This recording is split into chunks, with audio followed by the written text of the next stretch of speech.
How's it going, everybody, and welcome back to another episode of D Square Fishing. I hope you all have been doing great and staying safe out there. But anyway, let's get to the nitty gritty. This right here that I got right here is a Alumacraft. It is a 1440. Yes, I finally decided to invest. Good old John boat. So it's pretty awesome. I think I took it out 3 times so far. Once with my son, solo trip. Once with me, Hank, and my son, and then yesterday, me and Hank. And it's been doing pretty good. I like to get an outboard motor for it, but at this moment in time, using an electric trolling motor is doing pretty good. But anyway, I just wanted to show you my setup here and what we did here, and kind of like almost a video of, you know, how I did my little flooring as well. Instead of showing you me chopping up all the wood and all the stuff I needed, I'm just going to go ahead and show you what it looks like. But anyway, I just want to say thank you for watching, and if you haven't hit that like and hit that subscribe, go ahead and do so. But let's go ahead and just check out this boat that I got going on here. But like I said, it's a Alumacraft. Right there, you can get these, you know, anywhere, Academy and all the places that sell this brand. It's Alumacraft 1440, so it's 14 foot long, 40 inches wide. And essentially I sat there and bought these little clamps, got me some chairs. It's pretty nice little chairs, they're nice and cushiony, so I got to set 2 of that. Probably need to buy another one. Eventually I would like to put a deck like right here to make like a deck where you can step on it and do like bass fishing, you know, have a trolling motor on the front and whatnot. But right now it's, you know, it's suitable for 3 people. If you want to take a look, this Alumacraft 1440, it has, you know, a 3-person, 495 pounds, but you know, the max poundage of it is 720. So if you don't have a lot of gear on here, you can probably fit 4 people on here, but it says 3-person. But I like it. It's a pretty good boat. I mean, it suits me. It's nice and deep. I don't know if you guys can tell by just looking at how deep it is. It's pretty deep bottom boat. But anyway, what I did for the floor, instead of just walking on the rivets or whatnot, I cut me out some plywood, and then in between the actual floor joists and all that stuff, I can lift this up. It's just nice and steady. In between the floor joists, I got this installation that you put in walls. It's like a piece of styrofoam pretty much, and I cut it and I stuck it right in there so that this floor can lay right in the boat and gives it some support. And just to kind of show you what I used there, it's that Pink Panther stuff that you can buy Home Depot, Lowe's. You just cut it out and put it in between the joists, and then of course, you know, get you some good plywood and stain it, waterproof it. That's what I bought some, I think this is either Bear, yeah, I think it's Bear. I thought it was Valspar, but it's some type of Bear, like all-purpose waterproof sealant. It has texture in it. I was going to go with the carpet route, but I decided against that because my brother-in-law has made a good point. It's like if you get like fish guts or some type of bait in here, you can just take this whole board out and spray it, which you could do that with carpet, but it'd be a whole lot easier to clean this off instead of some carpet. But you know, it's pretty decent. Put the insulation, put it in there, now it's all jammed up. Get it just right, but I'll worry about that in a little bit.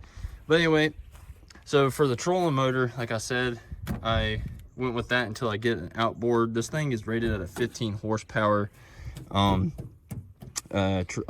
motor, but I've been looking around. They're pretty expensive. I seen one, seen a 10 horsepower at a pretty decent price I might get, but right now this trolling motor does pretty good. I went ahead and went with the Minn Kota. It's a 50 thrust, so I think they got 30, 40, 50, and they might even have more thrusting power, but it's a decent little trolling motor, man. It gets up and going. I mean, I have no complaints about this. So check this brand out. I'm sure even the 30 pounds, I went with the 40 because I went with the 50-pound thrust, you know, to give it a little bit more zip through the water. Let's see here. Of course, you got your standard paddles. Make sure you always have those. Got you an anchor. I got a 10-pound. I might need to upgrade that because it seemed like it was dragging it a little bit. But then I went ahead and got a Lawrence hook. It's a Lawrence hook with the GPS built into it. Still trying to figure out this whole contraption, but the way I got a battery box, drilled a hole through it, drilled a screw into it so I could swivel around, and essentially goes into the battery box, and then it goes into actually a lawnmower battery. It works great for me. It powers it on. And then of course you got the sensor right there that you can either attach to the bottom of your trolling motor, to the side of the boat, or you know, wherever you want to do. But I really like it. It's 14 foot, like I said. It has enough space. 3 people, fits comfortably. I mean, there's so much potential. You can, you know, like put a whole deck on here, make it a big old bass boat. I mean, I've seen people chop these out, chop these out and hollow it out so you can have compartments. I mean, I even seen people just do a whole straight deck on this thing. I mean, there's endless potential. It's pretty much a big skeleton right now, but it's gonna work good. And I'm happy about it. I'm happy about it. Happy about my purchase. Highly recommend Alumacraft. It's a pretty solid boat. Like I said, it does great for us. But I'll go ahead and roll this footage so you can see at least the very first catch on this boat. And it was my son, so I'm proud that my son caught the very first fish on this, a nice little bass. So let's go ahead and roll this footage. Reel. There you go. Bring it up, bring it up, bring it up, bring it up. Get it close, get it close. It is a bass. There you go. Yay! All right, all right, all right. I told you this is where I caught some fish. Yeah, finally. All right. Let go. Ooh, this thing's cold. Yeah. Wait, it's cold? Yeah.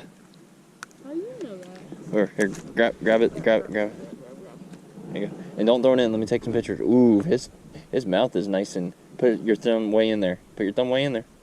All right, let me take a picture. Let me grab a picture. That? Yeah, all right, so check out that fish. Nice, dude. All right, dude, let him go. Bye, Jimmy. Yep. There you go. Sweet, dude. Sweet. First fish in this. There you go. You caught one. All right. All right, everybody. Well, that's my boat in a nutshell. You're going to be seeing it a lot. I got to name it. I think I might just name it Mr. Green or something. I don't know. But we'll figure it out. But awesome boat. Highly recommend everybody go out there. There's, you know, you can go on Facebook. You can find some decent John boats, like some 10-footers at a decent price, where they already come with everything you need. Just people just getting rid of them, getting tired of fishing. But or you can get yourself a new one. They're really not that bad in price altogether. You can go anywhere from, see them on Facebook, people selling from 500 to 1,000 already, everything already fully loaded, which is really not that bad. But anyway, so that's my boat in a nutshell. I know that's a rambling video, but I hope you all like it. I just want to say thank you for watching D-Square D-Square Fishing. D-Square Fishing. Check out my videos. They're coming up soon. There's going to be plenty of action in this thing. But thank you once again. Peace out. Love y'all. Stay tuned. Hit that subscribe.